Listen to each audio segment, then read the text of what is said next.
Late spring of 1942 saw the U.S. Navy starting to hit back at Japan.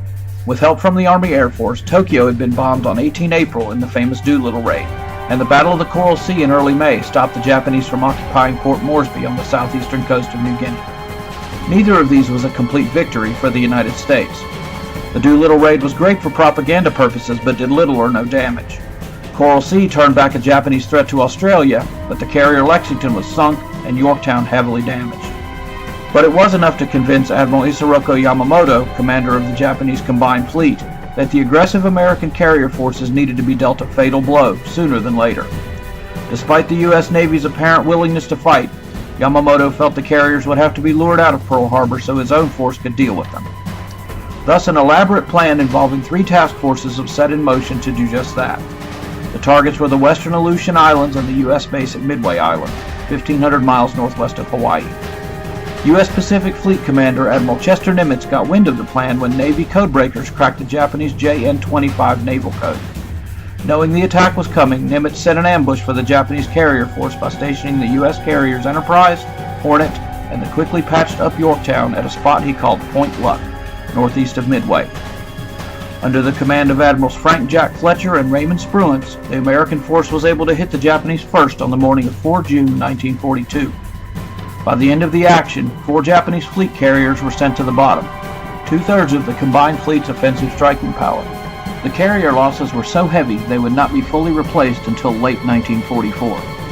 Midway dealt a crippling blow to the offensive capabilities of the combined fleet and created strategic parity in the Pacific. But was it truly decisive?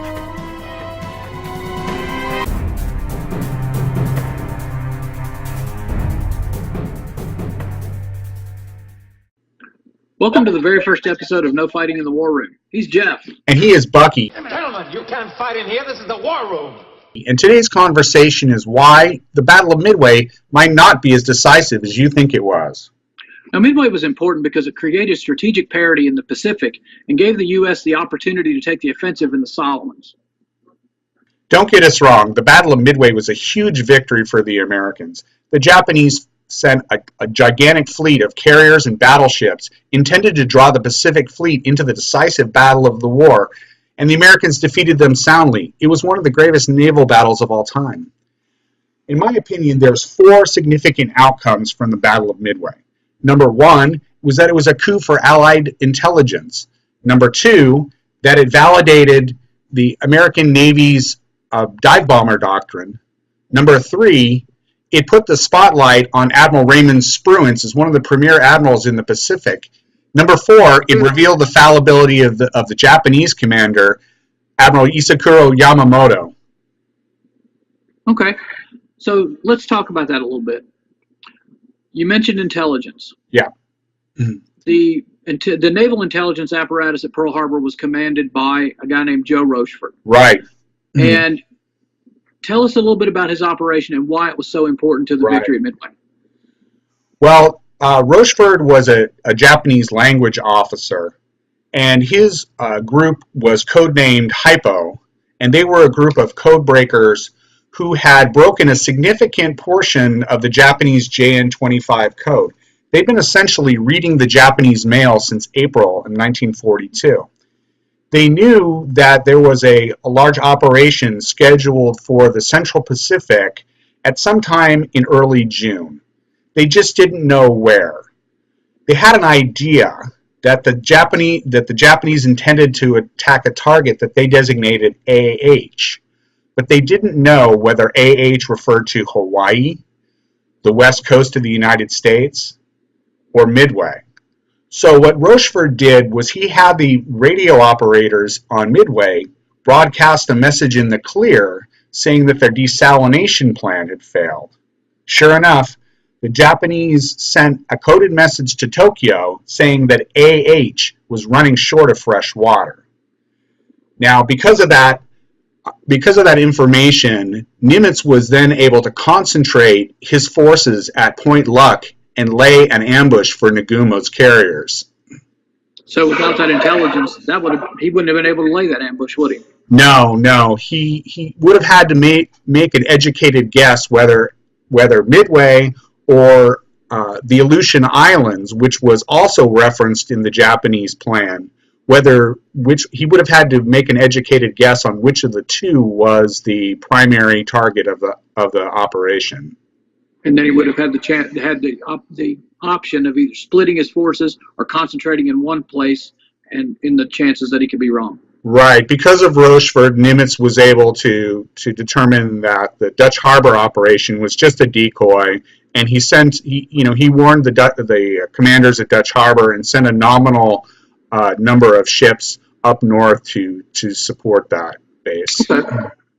All right. Now you mentioned dive bomber doctrine. Right. That's something that was important, and the ability to concentrate comes into this too, because now you have 3 carriers worth of planes to fight the Japanese with. And on the morning of 4 June, the decisive attack on the part of the U.S. Navy came at 10:20 a.m. when the Enterprise's dive bomber squadron pushes over on the Japanese carrier Kaga. Now, that squadron was commanded by Wade McCluskey, who famously followed the wake of the Japanese destroyer and comes on the Kaga, and he orders the pushover of his entire squadron. Now, that was contrary to doctrine. But, I'm sure in the heat of the moment, it's here we go, here it is, let's go get it. But one of his flight leaders, Lieutenant Dick Best, understood that this is not the way it's supposed to go. We know there are more carriers in the area. We got to account for that too. So he pulls his flight out of the dive and goes looking for another one of those carriers. A couple minutes later, comes on the Japanese fleet carrier Akagi, and he and his flight push over. Now they miss with all but one bomb, but that one bomb was enough. It goes through the flight deck, explodes on the hangar deck amongst all the rearming and refueling planes, and in a few minutes, Akagi's burning from stem to stern, thereby denying the Japanese a flight deck that they could have attacked the United States task force with. So, because Dick Best understood what was going on, now obviously there were still a lot of tweaks to make, but the basic doctrine was proved to be sound. And that was a big deal right then. Absolutely. Because had Dick Best not done that, they would have sunk the Kaga, no doubt. But there wouldn't have been anybody left to dive on the Akagi, and who knows what difference that might have made. Sure. That leads us to your point about Spruance. Tell us a little bit about Spruance himself. Well, before he commanded the Midway operation, Spruance was a cruiser division commander. But because Admiral Halsey was hospitalized with, I think it was dermatitis, Halsey designated Spruance to be his replacement. And although Spruance had never commanded carriers before, he was a member of the gun club, wasn't he? He was, very much so. But he was a very cerebral officer, and he was prepared mentally for this command. Okay, and that leads us to the next point. As Spruance was, he was given command of Task Force 16 by Nimitz on Halsey's recommendation. Frank Jack Fletcher, who would command Task Force 17, followed in the Yorktown, and he was in overall command. But when later on the Yorktown was knocked out, Spruance found himself in command of the entire operation. Right. And on the way to Point Luck, Spruance prepared himself for that. Now, like you said, he had never commanded carriers before, but he understood the concept anyway. And one of the big things that he did was remove himself from the day-to-day operations of the carrier. He was on the carrier Enterprise. The day-to-day operations of the carrier, day-to-day operations of the task force. He had Halsey's staff right there with him to do that. What he prepared himself to do was make the big decisions when they need to be made. He went over how this battle might go in his mind. And he had different scenarios in his mind. And he understood Japanese doctrine. And when the opportunity presented itself on the morning of 4 June, when the report came in that the Japanese fleet had been sighted, he didn't have to worry about all that clutter. He gave the order to launch right then. And that proved to be decisive because he was ready to act, whereas Nagumo was much more involved in what was going on with his task force. Right. And the clutter. Arming, rearming.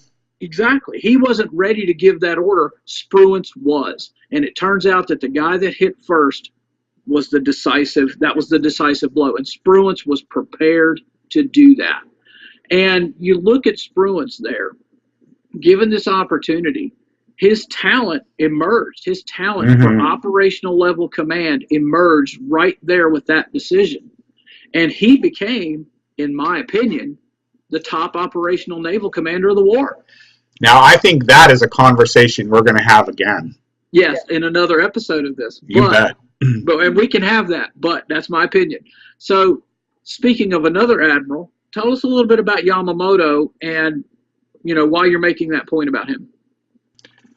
All right, so Yamamoto had been brilliant until this part in the war.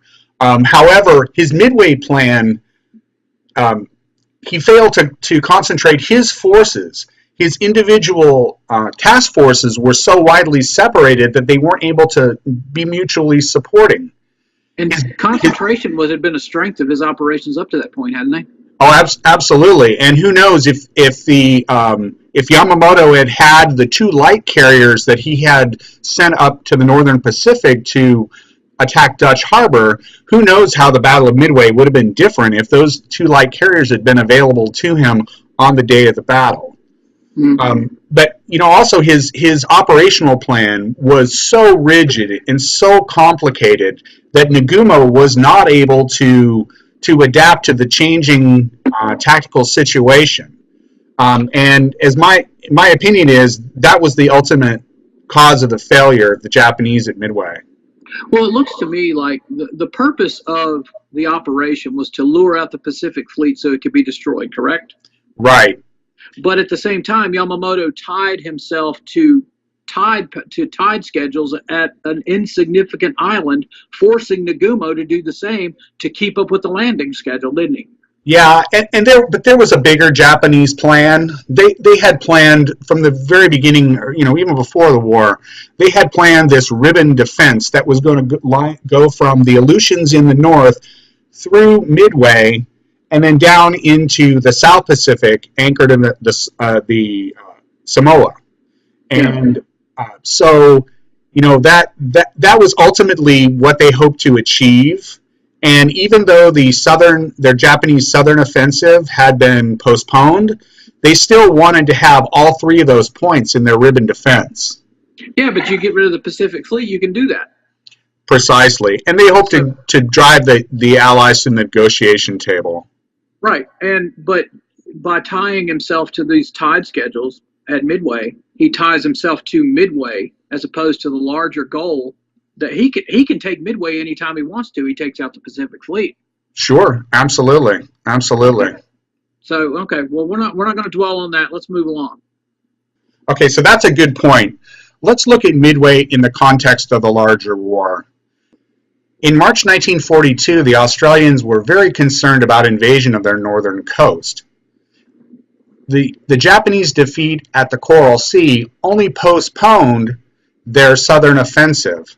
They had every intention after the successful Midway operation of continuing their attack west toward Port Moresby, but then also east towards the Solomons, the New Hebrides, and then on to Fiji and Samoa. The Australian Prime Minister, John Curtin, was very concerned, and he was demanding that Churchill return the 2 Australian divisions that were serving in the Middle East.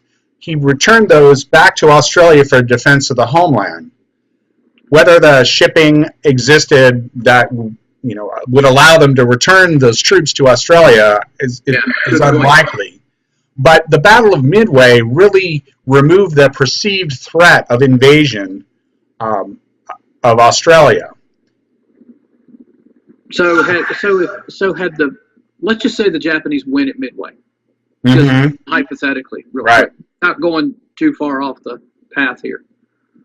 The Japanese plan, as you said, was to push past the Solomons to Fiji, the New Hebrides, to Samoa, maybe even north to Johnston and Palmyra, to really try to cut off Australia and put them in a position to at least provide a threat to Hawaii, correct? Yeah, absolutely. Once the Japanese completed the airfield, which later became Henderson Field on Guadalcanal, they would be able to sortie 2-engine bombers down into the Coral Sea and really sever the lifeline between the United States and Australia. Then from Guadalcanal, then that would be their springboard to the offensive into the New Hebrides, Fiji, and Samoa, and it would really make any sort of Allied offensive in the Central Pacific very difficult. I mean, the base of Hawaii would have had to have been the base of operations for all of those, and that's a really long way. Yeah, and that offensive jumped off in the Gilberts at Tarawa, and that was staged from the New Hebrides in New Zealand, wasn't it? Yeah, absolutely. So that would have been very difficult, and plus, without the Solomons operation, the Solomons operation allowed MacArthur to move onto New Guinea because the Japanese had to change their strategic focus to the Solomons away from New Guinea. Absolutely. That allows for the two-pronged approach that MacArthur and then you had the Marines coming up to Solomons. And that's the key point in my argument, that it was the campaign in the Solomons that was really the decisive victory. Mm-hmm. Tell us a little bit about why that. Okay. Because you hear so much about the loss of the Japanese pilots at Midway, the loss of the carriers, the loss of the planes. Why do you think that the Solomons was more detrimental to the Japanese than the losses they suffered? Mm-hmm. Well, you touched on the first thing. The first point was that when the Marines captured Guadalcanal, then the Japanese really recognized that threat, and they shifted their focus from New Guinea to the Solomons, and then that allowed MacArthur to get his foothold at Buna, and then his attack northward up the coast. The other point is that although the Japanese lost 4 fleet carriers at Midway, which is absolutely devastating loss, about 3/4 of the pilots actually survived their sinking of their ships. It was the meat grinder of the Guadalcanal campaign then that degraded the Japanese naval aviation assets to the point that their training programs and their aircraft manufacturing just couldn't replace the losses. And their personnel policies had a lot to do with that too, didn't it? Yeah, it was their doctrine was that you essentially fly until you die, where the Americans recognized how quickly battle fatigue, how quickly that would degrade the performance of a particular unit and how it would, and particular individual pilots, and they began a program of rotating pilots from the combat zone back to the United States to act as training personnel for the next batch of pilots. So the U.S. was able to make use of that combat experience and at least impart some of it theoretically to the new pilots, meaning that the quality of new pilots from the United States forces kept improving while the Japanese lost that knowledge. When their pilots were killed, it was gone, and they were not able to translate that to the next generation, right? Absolutely. And the cultural concept of Bushido did not even allow for the idea that people could be physically broken by combat. Yeah, and I think you told me that the Japanese pilot said the only way home was in a box. In a box, that's right. Yeah. That's right. So that's a big deal right there. And that most of that experience was lost in the Solomons campaign, wasn't it? Yes, it was. Absolutely. Okay. They never recovered after that. Okay. And you're talking about the Central Pacific offensive, which is more my way. You're more of a Solomons guy, I'm more in the Central Pacific. You think about this, the opportunity for MacArthur to move into New Guinea more than like he did. The combination of that and the move up to Solomons really rendered the big Japanese base at Rabaul all but untenable. Absolutely. Even though U.S. forces never took it, they cut it off, and it really made it into a backwater. Right. But that opportunity also allowed naval strikes on the Japanese base at Truk in the Carolines, which was really the Gibraltar of the Pacific. Right. And and that was made untenable. Now you think about this: without the Solomons campaign, if Midway, the victory at Midway makes the Solomons campaign possible, which makes New Guinea possible. A United States loss at Midway doesn't allow that to happen.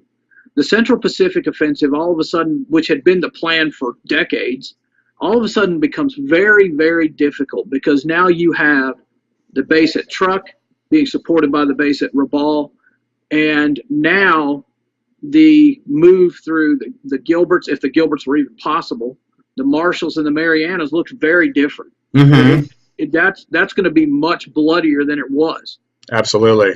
So we're really looking at having to take Midway in the proper context and the things that it opened up. And while not necessarily decisive in its own right, the point we're making, it made other decisive actions possible.